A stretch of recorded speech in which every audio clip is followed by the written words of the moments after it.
sleep really well last night, or was it hard after everything happened yesterday? Yeah, I was exhausted on the drive home, and could hardly keep my eyes open. And then once we got home and started kind of unpacking everything, it was a little difficult to fall asleep last night. And just excited, obviously, with everything that transpired, and just happy for our players more than anything, because they're the ones that made the decision to stick with things and get to this.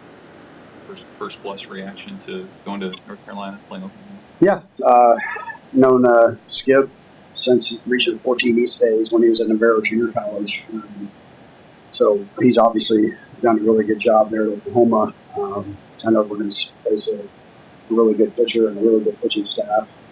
His line of expertise there, and yeah, I mean, we'll kind of dive into him a little bit more today, a little bit later today. Don't know a ton about the team at this point, but we'll take a look this afternoon.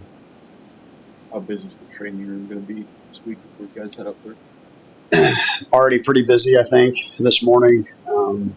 Saw Robbie feeling a little tight this morning still. Overbeak is still hobbling around. Still carrying the American flag too this morning, but no, they're both a little sore. I just talking to Riley, he's like, my legs are cooked right now, but hopefully no other injuries pop up, but kind of been dealing with that kind of stuff all year. Stoney did tell me this morning they thought he might have dislocated his shoulder again on the dog pile. He didn't. He's good.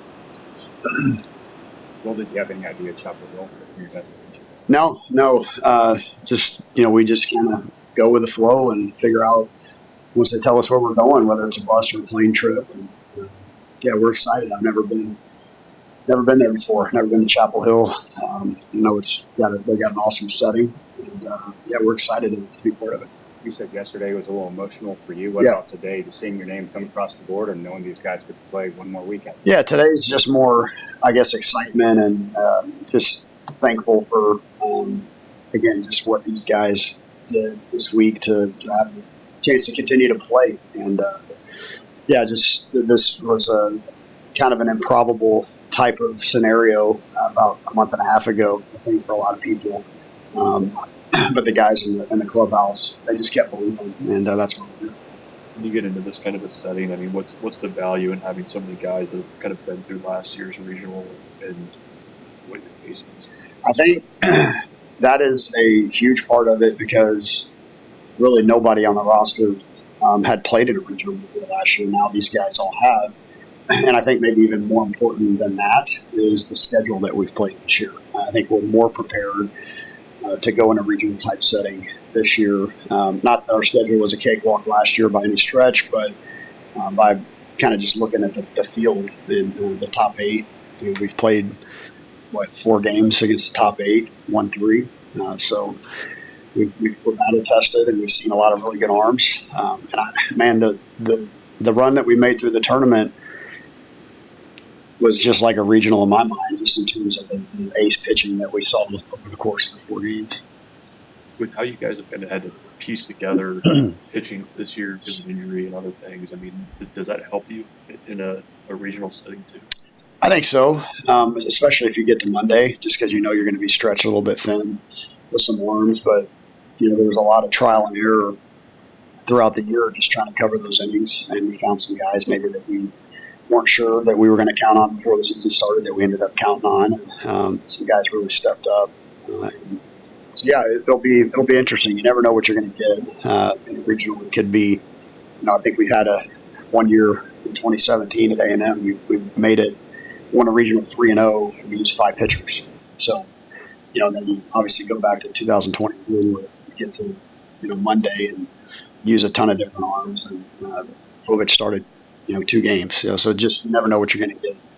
Is there a point in the year when it felt like maybe the schedule was too difficult? Or do you kind of have to thread that needle a little bit between challenging but not too difficult? Oh, yeah, we were having those conversations at points during the season.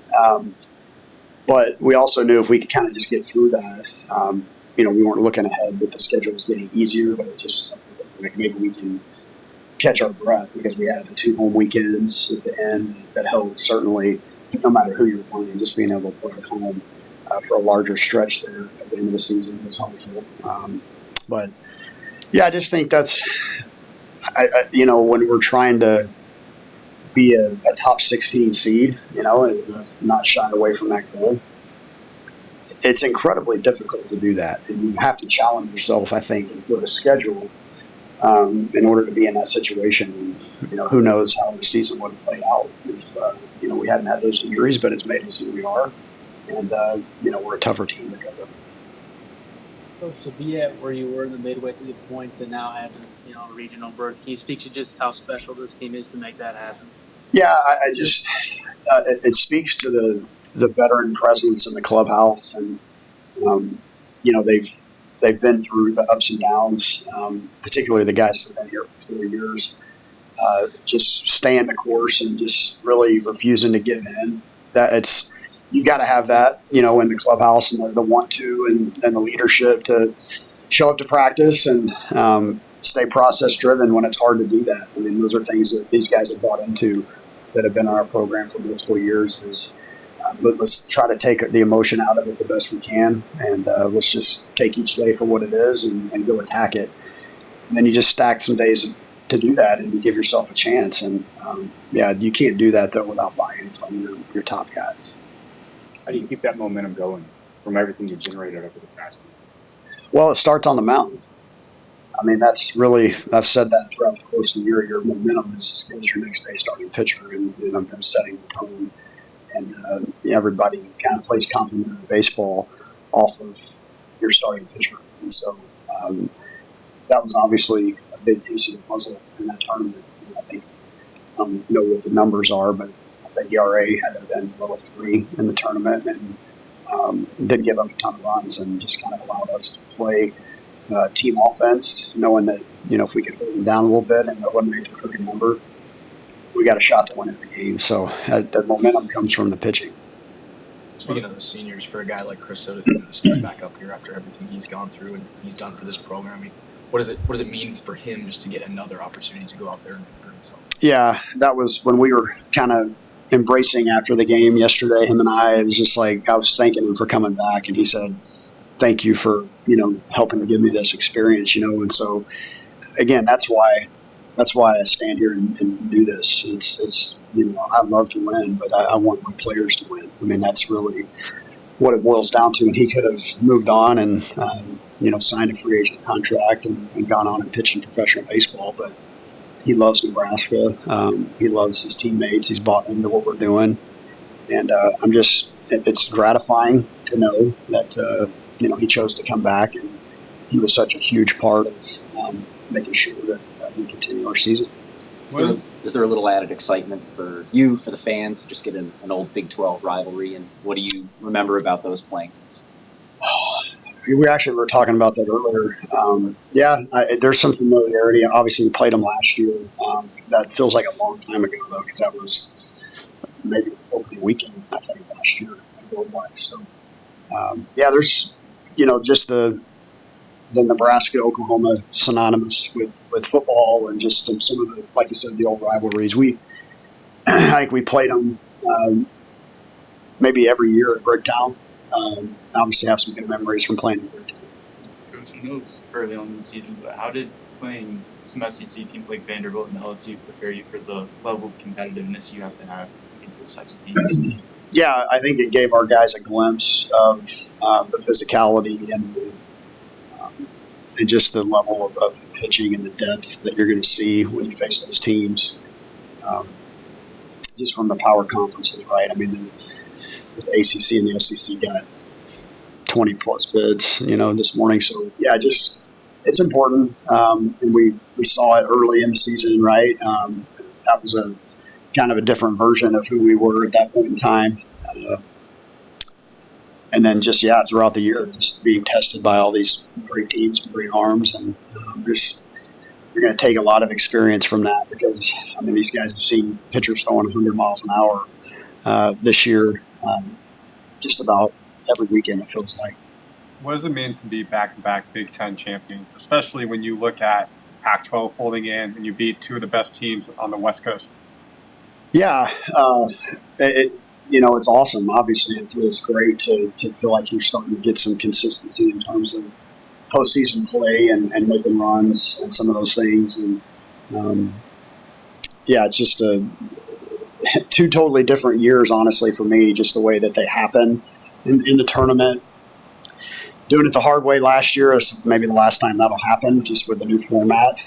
And this year, just facing the number of really good teams and arms that we faced was like a regional, honestly. So huge for our players to be part of that. Something that we were in back-to-back championship games in 13 and 14 and fell just short. It's awesome. You can put a ring on your finger and dogpile, and those experiences that these guys will remember forever. When you talk about experience in the NCAA tournament, can you think of times when you were a player or other teams that you coached and you saw that pay off in the tournament? Just little things. Yeah, I just think you draw on your experiences with each weekend that you play, and when you play these teams that have future big leaguers on them, and you kind of take something from them. You can whether you win a game or you play a tightly contested game, you kind of understand the level of play that it takes to win. And it just there's some similarities between all the teams that we've had that have found a way to win postseason tournaments. We've had better leadership, all the guys have had returning. It always tends to work out to where it's the teams maybe that you least expect at times, where you just have some guys who are just fighting tooth and nail to do whatever it takes to win, and maybe a little overlooked at times. So it's just, they said this group's pretty special to stay in here and continue with that. Can you talk about how special this run has been? How much, both inside the lines, outside of the lines, is the impact Greg Sharp has made on this program, and how you guys have tried to channel that this year? Yeah, it was an emotional early part of the season, with his passing and just all the things that came along with that, and the Vanderbilt game, and just I think, thinking about the way the first game could have ended and it didn't end, you kind of just wonder if it was destiny, right, that we needed to continue to play, and but this team has more in front of it, and it's been,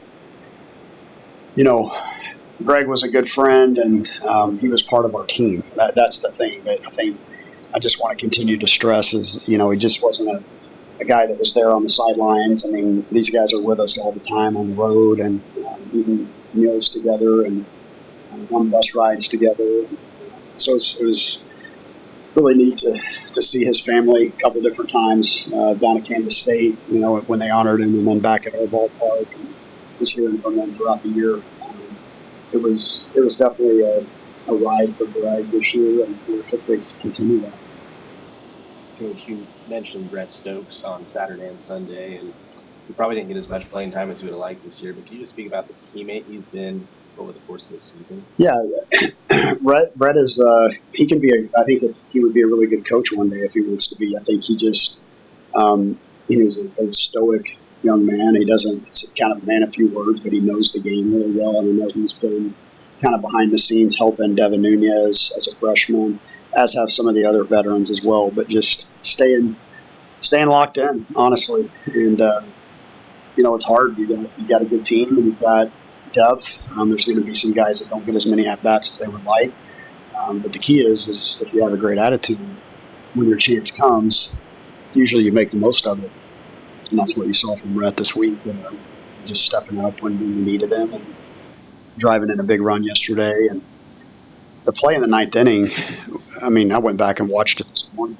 What a play for him to go all the way across the infield and make a play on the run. I mean, if that ends up being a hit, it's first and second, nobody out, and bullpen starts getting going a little bit more. So, yeah, he played a great third base all week, and certainly picked us up. For the season, you guys would have expected to be here this week, but how do you kind of flush the emotions of the last 48 hours while also holding on to what made it special? Yeah, I just think that's the key, is just understanding the mindset that we've had to get to, that we've just got to continue. And I think, we didn't just do it for the last 4 games. I think that's the key. We've done it we've kind of felt that urgency, maybe even more so than last year, just because of where we were mid-season. So once the mindset flipped this season, I knew that we were going to have a chance to make a run just because we had the talent. When Tucker came back, covered some innings for us on the mound, we felt like we had this in us to do this. Mindset's everything, though. You can have all the talent in the world, but if you don't have guys that want to play for the team, it doesn't matter. So that mindset change is kind of what's going to continue to propel us. Anything else stand out about the last week today you didn't yesterday, just with the benefit of a little sleep and separation? Like I said, I think we played amazing defense all week. That was a big part of it, and to stay focused for the 4 games through a long rain delay. I thought the outfield play was incredible, and the infield play was really solid too. Save for maybe like 1 inning, I think, on the week, and Haligzo was great on point. So that stood out to me. I thought was a major difference for our team in that ballpark. To play great defense was important, not to give a lot of free bases. I'm proud of the hitters for stepping up, honestly. Because, again, you can throw your hands up and go, oh, can you believe it? We played the 12 seed, but they got the pitcher of the year. I mean, we know that was a narrative outside the lines. But inside our clubhouse, the guys were fired up for the challenge. And so we took that on, and I'm proud of those guys for not backing down from that and not making excuses as to. You've kind of talked about the search for complementary baseball most of the season. I guess how challenging has this year just been for you as a coach, and kind of trying to figure out which buttons to push and how to kind of get things finally rolling? Very challenging.